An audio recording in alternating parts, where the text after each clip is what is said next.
अमरावतीत बावनकुळेंनी अधिकाऱ्यांना धारेवर धरलेले आहे। अखर्चित निधीवरून अधिकाऱ्यांना त्यांनी धारेवर धरले। विकास निधी वेळेवर खर्च का करत नाहीत असा सवाल त्यांनी उपस्थित केला। तर आमदारांना का विश्वासात घेत नाहीत असा सुद्धा सवाल त्यांनी केला। तर अमरावती जिल्हा नियोजनमधील अखर्चित निधीवरून पालकमंत्री चंद्रशेखर बावनकुळेंनी अधिकाऱ्यांना धारेवर धरल्याचं पाहायला मिळालं। विकास कामासाठी आलेला निधी वेळेवर खर्च करत नाहीत, काम करताना आमदारांना का विश्वासात घेत नाहीत असा सवाल बावनकुळेंनी अधिकाऱ्यांना केला। तर जिल्हा परिषदेच्या कार्यकारी अधिकारी संचिता मोहपात्रा यांच्या कार्यपद्धतीवर देखील बावनकुळेंनी नाराजी व्यक्त केली आहे। नाही तुम्ही पासपोर्ट करून ठेवी पुढच्या वेळेला पत्र घेऊन सर्वांचे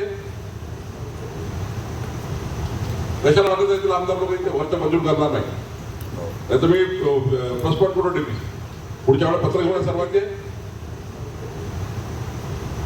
कशाला वाटत आहे आमदार लोक इथे वरच्या मंजूर करणार नाही तुम्ही पासपोर्ट करून ठेवी पुढच्या वेळेला पत्र घेऊन सर्वांचे